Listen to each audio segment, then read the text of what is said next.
Hello, and welcome to a More Perfect podcast, or as I like to call it, the AMP Show. As you may have guessed from the trailer and title, this show is going to be mainly focusing on politics. But despite politics being the main focus, guests are going to be on the show in the future, which is sure to diversify the subject matter away from just politics, so there is sure to be something for everyone on this show. But this episode is going to be all about the Trump administration's efforts to count how many illegal aliens are inside the United States, what Trump has done about it, and why the Constitution and the Declaration of Independence demand it. So, there's a constitutional basis for the Trump administration to know how many illegal aliens are in the United States. And this basis comes from the relationship between the Declaration and the Constitution. So, Thomas Jefferson wrote in the Declaration of Independence, "We hold these truths to be self-evident, that all men are created equal, that they are endowed by their Creator with certain unalienable rights, that among these are life, liberty, and the pursuit of happiness, that to secure these rights, governments are instituted among men, deriving their just powers from the consent of the governed."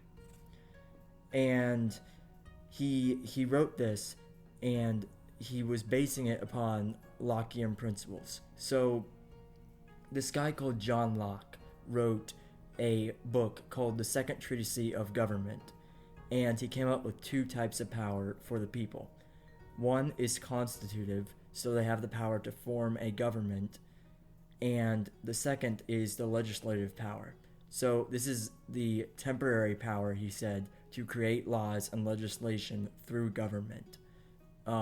It's temporary because laws can be shot down in the lawmaking process and by like the opposing party in a government, in a two-party, two-house government like we have here. So the Declaration and Lockean ideas are the theoretical basis of practices outlined in the Constitution. That's the relationship between the Constitution and the Declaration of Independence.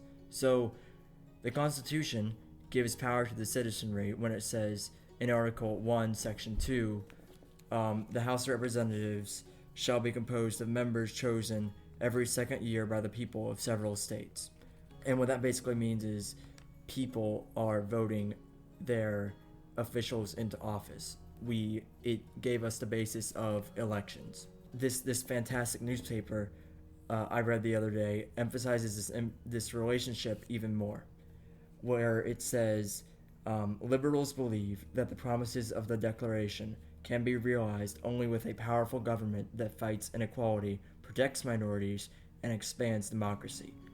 Conservatives, by contrast, believe that a powerful government poses the greatest danger to life, liberty, and the pursuit of happiness, and therefore want a limited federal government that taxes and regulates less and defers to states and localities more. And that article was from the Wall Street Journal. So that's the relationship, and they disagree a lot with balancing those three fundamental rights: this popular sovereignty, equality, and liberty. That's what they disagree upon, is which should we like put more weight on, and what should we give the people most. It's this eternal struggle. So the Democrats, getting back to the census, they don't like that Trump's asking this question on the 2020 census, or he wants to ask the question, and because they think it might skew polling by causing an inaccurate people count. Okay, so they're saying that migrants would be hesitant to admit they weren't citizens of the United States. And personally, I would say this would not happen. Anyone who is here illegally would just lie their way out of something, I think, they don't like, or something that threatens them, like a citizenship question. There's nothing to keep them from doing so on a question like that. So, like, this is people we're dealing with, not truth-telling robots, okay? And if I was a betting man, I would also say that the Democrats are playing politics with the census. And you could also say the same about Republicans, but that'd be unfair in my opinion, because Democrats have maintained power through illegal aliens being counted in redistricting. Redistricting is the process through which these things called congressional districts are appointed, drawn by the state legislators. These congressional districts are how representatives get elected. This happens with a few different layers. So from the top down, on the federal level, every state gets 2 senators. Representatives are delegated based on population. If a state has more people, it has more representatives, and vice versa. The representatives are elected via congressional districts, which are drawn based upon the population of that state. So let's just say a state has 4 million people inside of it. It might make 8 districts to have 8 representatives. This gives each representative 500,000 constituents or people that they have to answer to within that district. Okay, constituents is just a fancy word for population within a district that a representative or elected official has to answer to. And of course, 4 million divided by 8, that'll be 500,000, which would make 8 districts. So what happens is the Democrats are counting illegals and thus securing districts and power through the numbers of illegal immigrants who are voting them into office. And they have these illegal aliens able to vote in places like Colorado, California, Connecticut, Delaware, and many other states. Even more states are actually proposing legislation to give illegal immigrants the right to vote, and in fact, 8 states did just this year. Fortunately, though, some of these states are Republican controlled, so the legislation is effectively halted on the state level. It doesn't go through, it doesn't pass. But that's a lot of potential illegal voting, okay? So I would ask you, who is wrong here? The Democrats, who likely cheat the elections in places that I just named, like Colorado, California, Connecticut, Delaware, or the Republicans, who are trying to get the citizens of the United States real, fair representation, real, fair elections.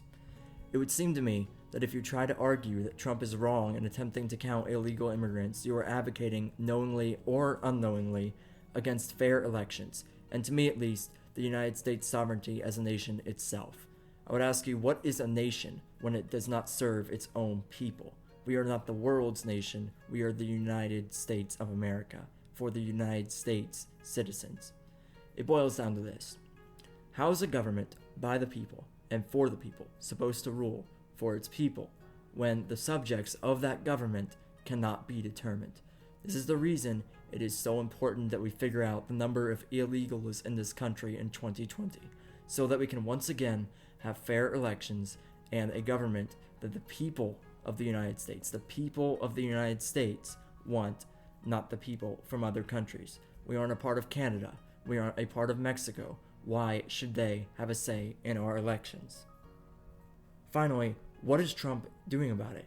So Trump has abandoned the citizenship question entirely for a more comprehensive solution, because he got knocked down in courts for it because the judges said that his defense wasn't good enough. It was an Obama judge, and they're probably just playing politics again, but that was the ruling, and he can't do anything about it. So he abandoned the citizenship question entirely for a more comprehensive solution. But don't take it from me. Let's hear it from the man himself, shall we? Therefore, we are pursuing a new option to ensure a complete and timely count of the non-citizen population. Today, I will be issuing an executive order to put this very plan into effect immediately. I am hereby ordering every department and agency in the federal government to provide the Department of Commerce with all requested records regarding the number of citizens and non-citizens in our country. So basically, Trump is going to consult each and every single agency to find out the ratio of citizens versus non-citizens in the United States. I think that since those agencies are more in touch, and they've been more in touch for longer than a one-time census, okay, so they've been on the ground longer and they've had more time to gather information, that they would be more effective with their data and their information that they have versus a one-time census where you have a bunch of potential liars, like I said earlier, or people that just don't answer the question, like what would happen if he actually put a citizenship question on the census. these illegal immigrants might just lie, like I said earlier. That pretty much wraps up our episode today. Basically, the Constitution demands a government that derives its just powers from the consent of the governed.